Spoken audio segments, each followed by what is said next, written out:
Today we'll review some of the most beautiful Mercedes-Benz models that you will see on the road, but you won't see them often.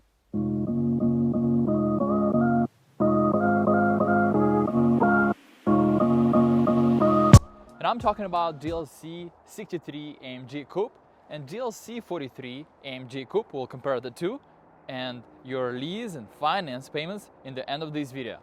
Right, on the right I have GLC 63 AMG Coupe, and it just arrived from the factory. I might not have the chance to compare to this nice GLC 43 AMG Coupe, so I'm doing it in this organic, just from the factory condition, with all the plastic and covers and protection on this car. And we're gonna compare the two, compare the price, the exhaust, and you will know by the end of this video whether you should go with this one, on that one, or that one. Let's look at this car right here. Nice thing about me having GLC 43 and GLC 63, that you will see if there is any difference between the two and why you're actually paying about almost $20,000 more for this GLC 60. By the way, if you like anything about this video, please hit the like button and maybe subscribe to this channel. And you know what? So far, I'm looking at these two and I haven't found a single difference in the front of the car. So bumper, grille, all the same. You have signature Pan America grille, Affalterbach crest on top of the hood, same air intakes, same details on both cars. Now, if we look at the wheels, the wheels are different, and you get some of the standard options on the GLC 63 Coupe that you would have to pay extra for in a GLC 43. As you can see, only dynamic package will get you the red calipers that you have standard here, and we don't have the caps here because it's still in transport mode. We don't want them to be stolen, or Mercedes doesn't want them to be stolen, so that's why you won't see them. But we'll put them on, don't worry. So the color of this car is a graphite gray, looks almost black. Let me see if I can change the angle, maybe you can see it better. But it's actually a very popular color and a lot of people like it. But this is the new trendy color, Alpine Gray, manufacturer Alpine Gray. It's $17.50 to get it, and it's also very popular due to this color being new on the market.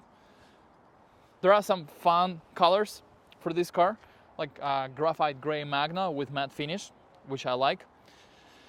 So what else is different on this car? Why are you paying almost $20,000 more for this car right here? Because in the end of the day, it's only about second 0.2 faster. So it's 3.5 0 to 60 in this car. And look, or listen to this cold start. There is no cold start because you won't hear it, because this is a plug-in hybrid and the other model is not plug-in hybrid.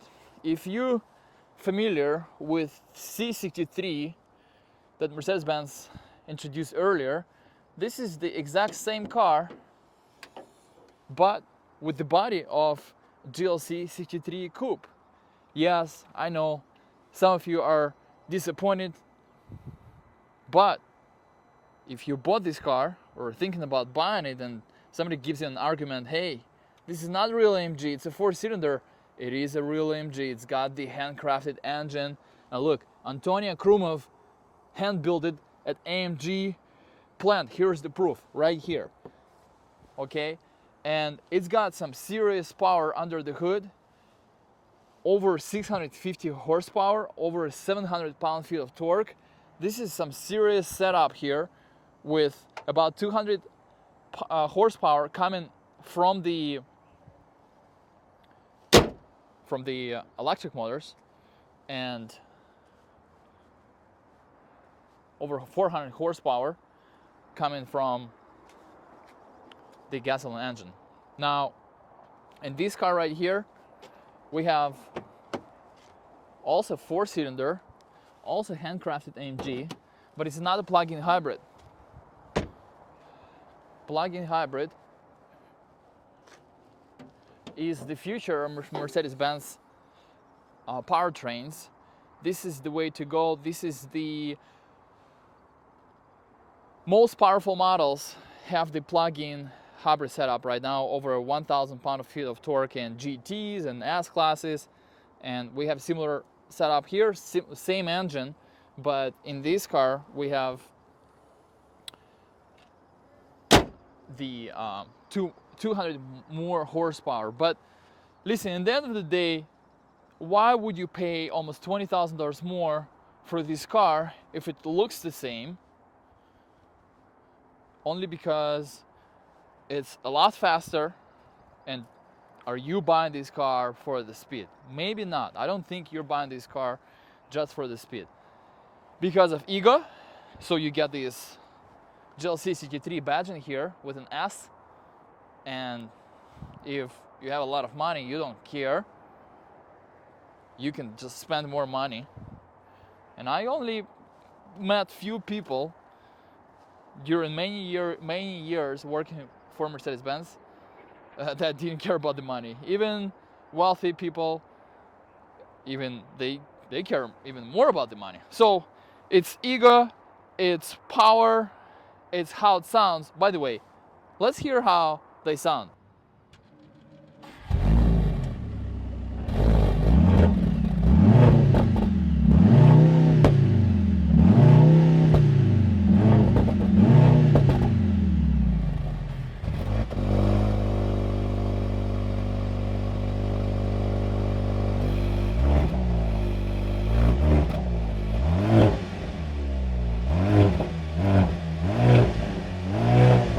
But if we look at the back of each model, GLC 43 AMG also says AMG right here, and GLC 63S AMG looks cool with the night package that this car has, but because of the contrast with the graphite gray, you can't tell if it's dark chrome or no. But the rear bumper looks the same on both cars, and both cars look amazing. Now, because it's a coupe, I was looking to open it, but this is how you open it. You sacrifice some space for the interior. And why would you need these plug-in cable? Why would you need it? These are the caps, by the way, for the wheels. If the range on this car is 0 to 1 miles. Of course, you don't need the supercharger. This is just level 2 charging, or level 1, meaning you're 110 or 220 volts. So your car, when it's charged, got the most amount of power and performs at its peak. So I'm sure you're not buying this car for practical reasons, so I'm not sure if you care about that room in the trunk that much, because you might as well buy GT 55, because that hatchback 2-door has a lot of room. Look at these seats. It's a microfiber kind of suede material. You got some space here for someone to sit, somewhat comfortable, better than GT 4-door coupe. And then, like I said, all these doesn't look pretty because this car just got from the factory. And by the way, unlike other models, SUV models from Mercedes-Benz, it doesn't come from the Alabama. It's built in Europe. And I always forget where exactly in Europe. Let's see, is it Germany, or it should say right here. Yes, final assembly, Bremen, Germany. So this special breed right here, not all Mercedes-Benz built in Germany. But look at these seats, and you have more protection here because of the transport people. By the time it gets here, we have some scratches right here and there and on the screen, but now we can take it off. And I know in Europe there is a special experience that you get, and you have a privilege of the right to take it off first. But in America, in the United States, everything is simplified. Here's your key, there is the car, thank you for your business, bye bye. Of course, I go extra step and beyond what's considered normal and standard, and take care of my customers. But by the way, I forgot to mention in this video that you can reach out to me if you're looking for one. AMG steering wheel with these animation graphics when you start the car. This is Sport.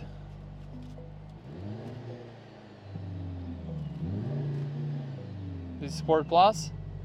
And you have the track mode in this car. I've never seen this button before. Okay, so it's a track pace activation. Let's press more buttons. I love pressing buttons. Who doesn't? That's the suspension.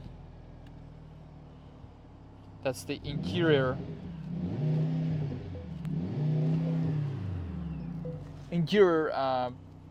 exhaust sound. I don't see the real AMG performance exhaust.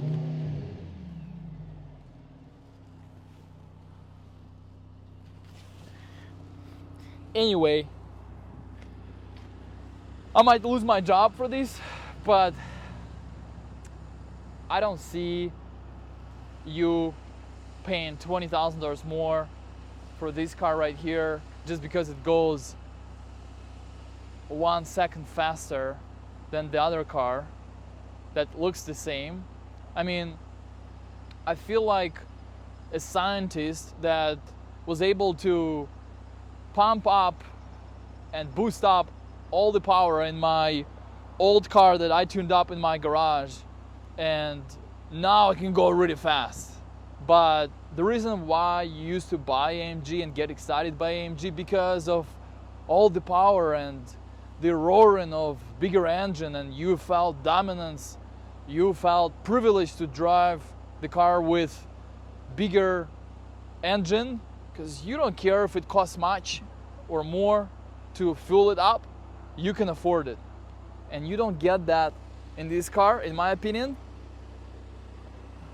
Yes, you get few more features here and there, like these nicer wheels and 2.5-degree rear axle where the steering is a little bit more precise, and you know, all this stuff that only few people will appreciate.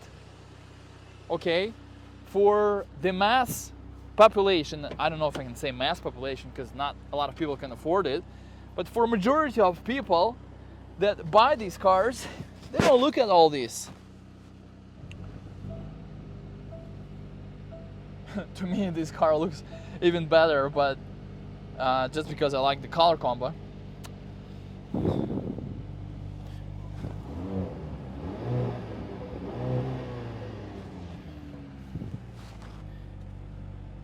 Yeah, and when you start the car, it sounds like more like a car. Anyway, we'll see how it goes with the sales of this one. Let me know what you think about these two cars.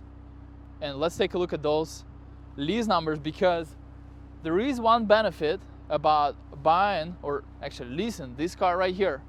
Let's take a look at GLC 43 first. We have the price here, your finance payments that do not include taxes on the left, and APR could change. There is no special manufacturer or special rate for the lease.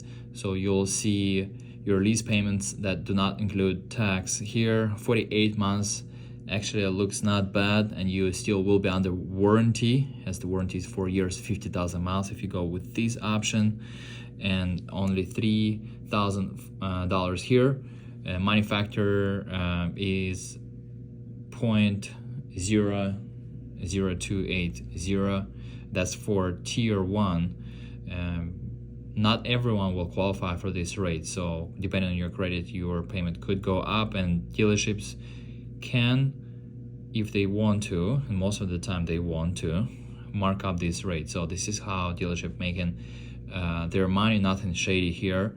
And that's your residual. So that's GLC 43. This is GLC 63, and there is a little bit of help here on the lease. So if you lease, Mercedes-Benz gives you $7,500. That's because it's a plug-in hybrid. So that's the benefit that I was talking about.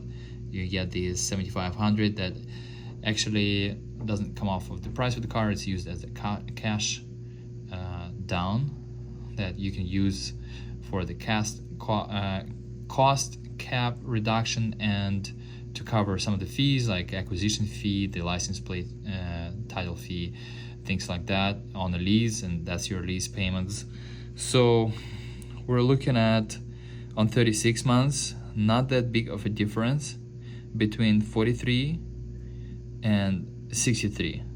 It's about $100. So actually, if you're looking to lease this car, this is not bad, and you do get more power. So if you purchase it, I don't see a $20,000 difference here to justify paying a lot more for this car. But if you lease it, I think that's the way to go on a GLC CQ3.